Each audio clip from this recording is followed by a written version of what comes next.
They burnt my wedding dress. But I married a billionaire instead. The morning of my wedding was supposed to be magical, until I opened a box and found ashes. My wedding dress burnt to a crisp, sent by my own parents. But instead of breaking down, I served the sweetest revenge. And trust me, they never saw it coming. I always knew my parents didn't approve of my fiancé. They called him too quiet, not from our class, and unworthy. But deep down, I knew the truth.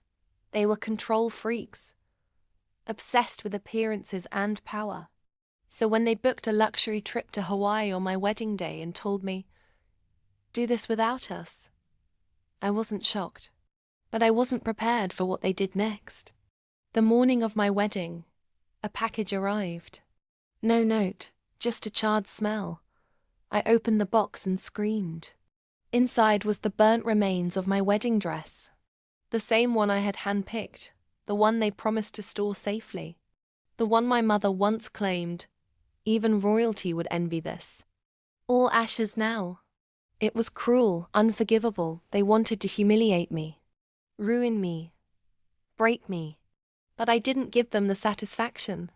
I wiped my tears, walked into my closet, and pulled out a sleek, elegant backup gown, a designer piece gifted to me months ago by my future mother-in-law.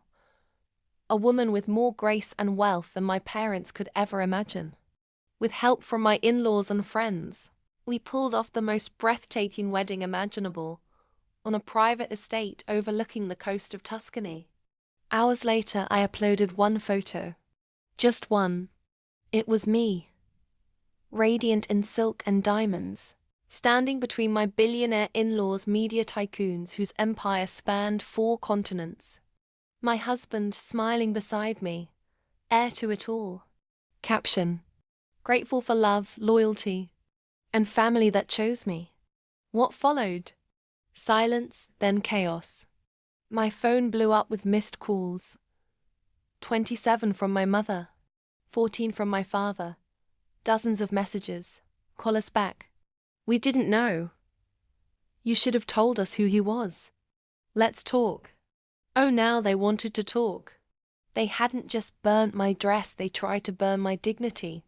But I rose from those ashes like a phoenix in pearls. The best part?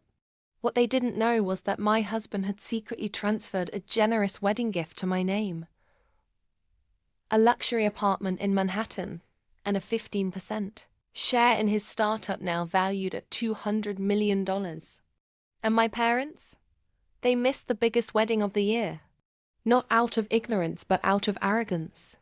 Turns out, they did know who I was marrying. They burnt the dress on purpose, hoping I'd call off the wedding, thinking I wasn't good enough for him. They didn't want me to marry up. They wanted to sabotage it. But karma wore heels that day and danced at my reception. If you love true stories of epic revenge, jaw-dropping family drama, and plot twists you never saw coming, subscribe now to this channel for more. Don't just sip the tea, bathe in it.